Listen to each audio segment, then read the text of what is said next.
The CBC Headline News, brought to you by Digicel, Barbados' fastest 4G network. Residents in the north mostly unaffected after heavy rains battered that part of the island. Government committed to providing decent working conditions. And in sports, the Trinidad Cricket Board avoids a fine, but they're sanctioned for last month's venue fiasco. The CBC Headline News, brought to you by Digicel, Barbados' fastest 4G network. Credible, balanced, committed. This is the CBC Evening News. And a very good evening to you. I'm Lisa Lord with the CBC Evening News. In our top story, a flood watch issued by the Barbados Met Office today had many in the north bracing for some violent weather, but it wasn't to be. Although there were large puddles in some areas, Barbadians in various parts of St. Peter and St. James went about their business as usual for the most part. But some people over in Sixmen's St. Peter did experience heavy rains at some part during the day. This morning they hot. And then during the day you get a lot of thunders and showers and things. The only thing I see is lightning. Well, down here was dry, but from Roeview, after you pass the gas station going to Mullins, going straight across out to Gibbs's, the water was building up out there, but nothing really big to shout about or anything like that. And when I got into Hall Town, going into Line Grove in that area, the Maple Pass that had a lot of water about there, but it wasn't really a big set of flooding. As usual, we hear these things and none really don't happen, so I just relax. I ain't really bothered about it. We had rain, but not in the flood. To flood nobody. I don't hurt my head like how people that ramble in supermarket and talk this. I don't hurt my head about that. My prayer and pray to the Father and pray that everything will be all right. The watch issued for central, western and northwestern sections of the island was discontinued at 4 o'clock this afternoon. However, the Met Office later said conditions across the island had improved significantly, and we'll have more on this later from meteorologist Wayne McGarry in the weather details. Well, government will not compromise on decent working conditions just to attract more foreign direct investment. This assurance from Minister of Labour Senator Dr. Esther Bayer-Suku. While at a two-day multinational enterprises workshop, she said the country has made significant strides since adopting the MNE declaration almost 40 years ago. And the Labour Minister wants full compliance with those labour standards. We therefore must be vigilant to ensure that the emerging business environment is marked by responsible enterprises, enterprises that help create employment, especially for our youth, directly and indirectly by supporting local agriculture, manufacturing and other goods and services. Enterprises which place emphasis on the promotion of decent work, including collective bargaining and the workers' constitutional right to join a trade union. And enterprises that exercise social responsibility, giving consideration to and placing focus on issues such as occupational safety and health, industrial relations, and greening. And General Secretary of the Barbados Workers Union, Tony Moore, says the union won't allow labor to be treated as a commodity. The union is aware of and holds the belief that MNEs have the potential to, and indeed some of them do, contribute substantially to the advancement of decent work and the achievement of our national development priorities. However, in many instances, it appears that decisions to encourage foreign direct investment and MNEs setting up in Barbados give scarce attention to the MNEs' respect for labor practices or even their adherence to and respect for the core conventions. Meantime, ILO Representative Kelvin Sargent says the international agency will provide technical assistance through the Decent Work Country program, which I understand expired a while back, and maybe we need to discuss, very shortly, a new Decent Work Country program for Barbados, very important as we go forward in the future. So the key question we must therefore ask is, how can we generate more and better jobs in the sector that is crucial to the country's economy? how can the competitiveness, productivity, and profitability of the Barbadian hotel and tourism sector be improved beyond what it is today? And the second question that we need to ask is, how can we engage with the MNEs, notably the global hotel chains operating in Barbados, in promoting decent work? Local trade unions are not yet on board with government's plan to transition into the umbrella Barbados Revenue Authority on October the 1st. This was revealed by Acting Assistant General Secretary of the National Union of Public Workers, Wayne Waldron. He met with customs officers earlier today. He expressed concern over a number of issues. These include appointments for a number of customs officers, and also that a number of clerical officers are still doing the work of customs officers without compensation. Additionally, the job titles are still vague. The officers when I saying, look, we care about Barbados and revenue collection and law enforcement. And whatever you do not compromise that. And we are saying because of that lack of understanding, that they have the view, this is just an exercise about completing the transition. And then it will be a success story that once you complete the transition, you are successful. Whether it comes down to whether revenue will be improved or not, they say that customs and excise is being somewhat marginalized. There's a lack of understanding for professionals. The Barbados Secondary Teachers Union is still insisting on payment for school-based assessments, or SBAs. BSTU President Mary Redmond made this clear after a meeting with members at Solidarity House yesterday. She has also hinted that the union could be getting some support from its regional counterpart. I informed the body that the movement is gaining momentum regionally at the level of the CUT. There have been certain steps taken, and regionally there should be something coming out from CUT in support of compensation for the marking of SBAs. Well, in just over an hour and a half, Barbadians will hear plans to get the local economy firing on all cylinders. That's when the Central Bank of Barbados hosts a live discussion forum on the economy.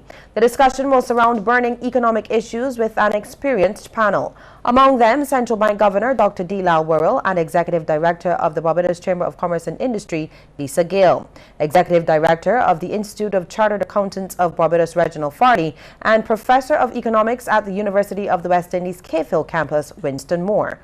Veteran business journalist Joel Brathwaite will also be on the panel. The forum will be hosted by Dean St. Hill and Patrick Salt Bellamy tonight from 8:30 here on CBC TV 8. The central bank says the local economy has turned the corner and the growth prospects are sustainable.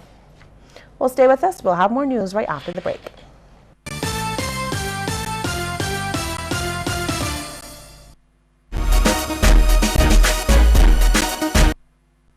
Don't let your data experience slow you down. Step up to Digicel, Barbados' fastest 4G network. More than twice as fast as the slow network. Get more with Digicel.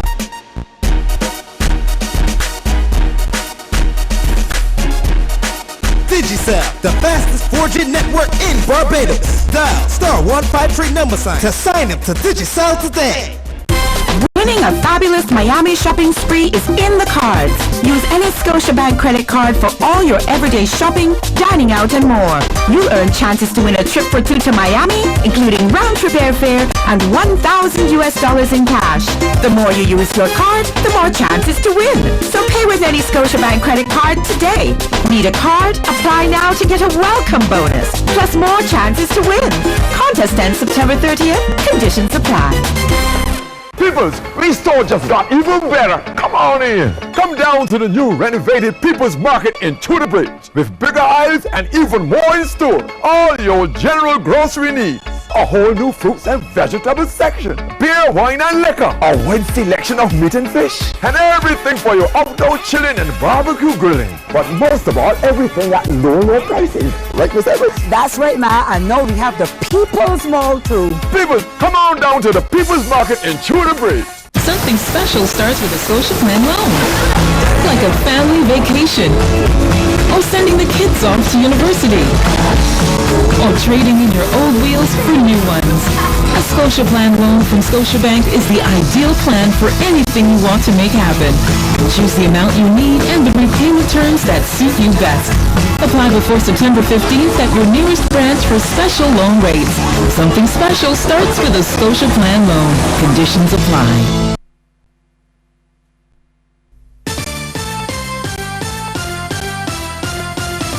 Water wells along the island's west coast are recording high levels of salt, and the blame has been laid squarely on drought conditions. Despite this, Acting Manager of Engineering at the Barbados Water Authority, Stephen Lindo, says the desalination plant at Spring Garden has provided a steady supply of water.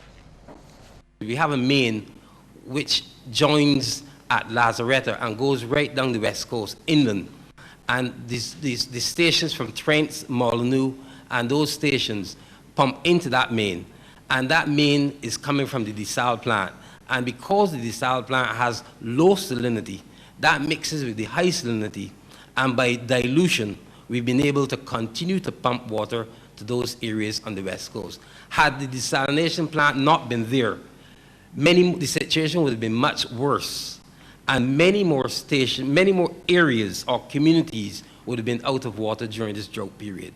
So I think that it's a blessing that we have the desalination plant to assist in this area. Mr. Lindo also says recent heavy rains haven't done anything for the island's aquifers. The sunshine comes soon afterwards and it goes up into the clouds. Some of it has been evapotranspiration, the trees and the grass has taken up a lot of it, but it has not gone down into the aquifer. It takes about 90 days for a rainfall event of today to reach the aquifer. Well, this news comes as we hear Barbadians are still not trying to conserve water. In fact, corporate communications specialist with the BWA, Joyanne Haig, says some people won't adhere to the prohibition notice. You are not to use, or should I say abuse, the water supply. Those of you who do have water, because it really is gearing to those who have water. This prohibition notice was not designed for only for the people of St. Joseph per se, even though when their water comes back, they too have to practice water conservation. The less you use, the better it is for all of us. It's not a never-ending supply that, you know, one day it could happen, we don't know. But you need to conserve water even after the prohibition notice. That is why we put it there, because we have to put other measures in place in order for this system to give it a chance for the aquifers to recharge. The Catholic Church in Barbados wants gun-related crimes dealt with much quicker in the courts. This from Catholic Bishop of Bridgetown, Bishop Jason Gordon. He was speaking during the 9th General Meeting of Cygnus Caribbean, a worldwide network of the Catholic Church focusing on communication practices. He says the illegal drug trade and accompanying gun crime undermines society. He feels the solution is to get those involved off the streets as soon as possible. I would ask again that we find a mechanism for a very short time for trying anyone who has been caught with an illegal firearm, that within a month that person should be tried, and if they are convicted for that, whatever other charges they might have, that comes after, so that we start dealing with the illegal firearm problem that we have in the country, because it is causing an escalation in murder rate in the country. The Barbados Fire Service can now fight any kind of industrial fire. It has 2 new state-of-the-art trucks valued at $1 million each.